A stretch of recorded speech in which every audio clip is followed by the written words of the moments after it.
So now let us understand two more tools. One is the J console, which is again part of your Java JDK. You don't need to install it separately. It comes with bundled with the Java JDK. Second is the VisualVM, which is you need to download separately for the analysis.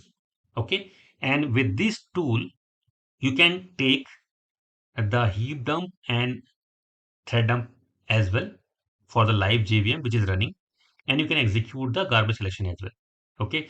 And when we open these two tools, okay, you have option. You can connect with the live Java virtual machine, which is that means the process of the running managed server or admin server. Okay, and it collect the real-time information for you. So if you have such kind of a requirement, yeah, where you would like to monitor the real-time statistics of your JVM, so you can use the J console or GMC tool, and you can directly attach the live running process of your JVM to check the current live statistics of your JVM. Okay, so first let me show you how to run the J console, how to attach your process with that. So for that, what I will do, I am going to first open the graphical user interface of my Linux machine. Okay, and then I will connect with the help of some tool, and then I will show you how to run the J console. Okay, so for that, what I will do, I will first take the IP address, public IP of my machine. Okay, I will create a tunnel to log in with the help of VNC. Okay, so let me first check the IP address of my machine. Okay, it is taking a bit longer time. Okay, this is a public IP. So let me go here. Let me take the new session and connection timeout. Let me specify 5. So inside the tunnel, I'm going to create a tunnel, localhost colon 5901. Okay. So here I have to give the port, sorry, 5901, and here I have to specify localhost colon 5901. Add, then open. Okay, so by this way, I am going to create a tunnel.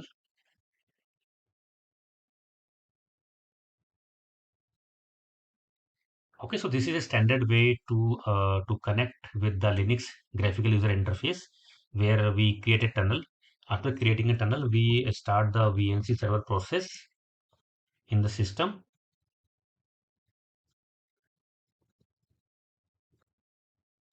Okay, so once the tunnel is created and VNC server process is started, okay, I need to use some of the graphical tool. So I am using the tight VNC. Let me click on connect.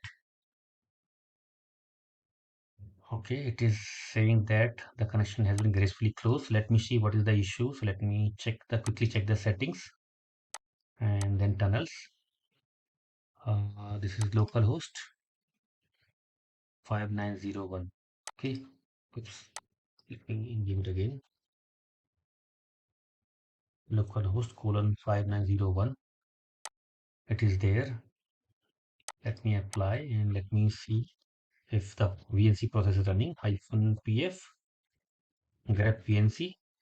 Okay, it is not running. So what is saying? Okay, let me try to run it again. VNC server 1.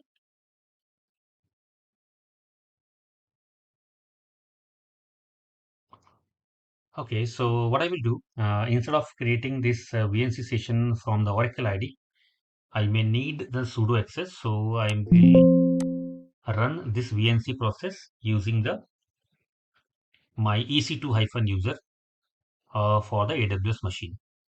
Okay, so let me take it again, and then let me open the new session. Let me give the 5 here. For tunnel, I am going to give the same 5901 localhost colon 5901. Let me add. So here I will use the EC2-user. Okay, where I have the sufficient access. Okay, let me try again. Okay, so now here I am first going to check if any process is running. VNC, no. Let me give VNC process colon 1 to start and start port 1. Let me give the VNC password.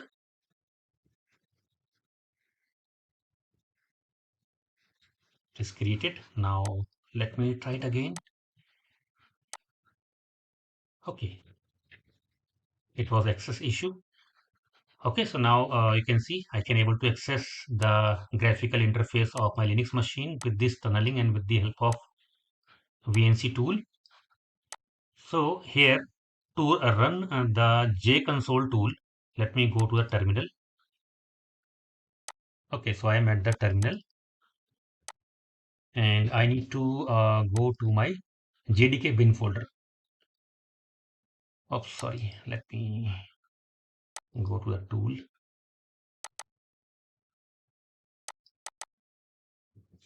Uh, 001 and then, oh, it's not. Let me check the correct directory, U01 and then data and then JDK and then bin. Oops. Yeah, let me check it again. Okay, then Java. Let me scroll it up and then, sorry, bin. So here I have to run the command slash jconsole. Okay, so here you can see the tool is getting initialized and here we have to specify the ID. Okay, process ID, right? So here you can see it is showing displaying the process ID.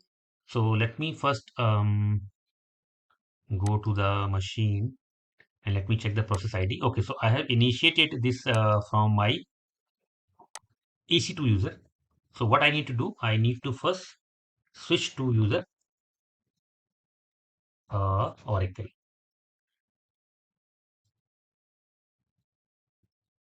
because my WebLogic is running from the Oracle ID. So I need to run jconsole from my Oracle ID, right? So jconsole. Now you can see the multiple processes because now it is showing the process of the Oracle user because I have running this jconsole tool from the Oracle user, right? So my managed server process ID is 2518. So select the 2518. Okay, and it is going to collect the local process. Okay, and then click on connect. Click on insecure connection. Okay, so now here you can see the tool is live. It is collecting the information at the real time. Okay, so this is the current heap utilization that you are seeing on the screen. CPU utilization, different number of classes that is there in your JVM, the total number of thread that is in use, right? And if you click on memory to check the specific memory part, then you can say this is the current utilization of heap. So it automatically collect the historical data. So if you keep open this tool for next 1 hour, 2 hour, or maybe for 24 hours, or maybe for next couple of days or a week of a time, then you can completely see the pattern here because it collect all the historical data and based on that it plot the graph. So here this is the heap memory uses. If you would like to check some other memory part uses, like for example for meta space, what is the utilization of meta space? You can select the meta space. It will show you the current utilization of the meta space. Okay. So this is collecting the current runtime data of your JVM. Similarly, if you click on the threads, it will show you the what is the live thread currently and what is the peak thread that has been used by your JVM. Okay, and here you can see the different thread that is in your system live as of now, which is executing the request. Similarly, you can click on classes, you can click on VM summary. It will give you the complete end-to-end VM summary. What are the different parameters that has been configured? What is the size that has been configured? What are the parameters that has been configured for your JVM and class path? Every information will be visible here in the VM summary. Okay, so this tool is very important specifically when you would like to do it live troubleshooting with respect to your current running JVMs. Okay, so let me close this tool. So this is JMC. Now second tool is VisualVM. So VisualVM is another tool which you can download freely. It is available free. Okay, after download you can just extract the folders in your local system. Okay, and then you can run the exe file. Okay, and it will open the tool for you. So let me quickly show you how to open the tool. So I have downloaded this VisualVM in my local system. So go to the directory and bin folder. So here you will have a file visualvm.exe. Open this file. So JConsole I have directly open on the Linux graphical user interface. That means I have logged into the GUI of my Linux machine with the help of VNC viewer by creating a tunnel, and I have directly ran the JConsole in the Linux machine only, and there I was able to connect my local JVM. Okay, so now here, because I have opened this Visual VM in my local system, okay, and now I want to connect this to the JVM which is running on the AWS cloud. That means on the remote machine. So we have two scenarios when we connect the current live JVM in the JConsole tool or in the VisualVM tool. The first is the local. Okay, that means if you have any processes running on this local system in which I have initiated this VisualVM tool, it will be automatically listed here inside the local. But if you wanted to monitor the remote JVM, as in my case, I would like to monitor the JVM of the managed server, which is running on my AWS machine, right? And this is the actual scenario where we work, right? We have the local PC or desktop with us, and we mostly work in the client servers, which is remote server for us, right? So if we are in a such situation, so for that we need to enable the JMX monitoring, okay? And for that we need to enable these parameters in the JVM argument of your managed server. Okay, so this enable the remote JMX monitoring, and once it is enabled, you can add your servers inside the remote tab. So click on remote, then file, and add JMX connection. So here you can add the JMX connection, okay, for the remote server.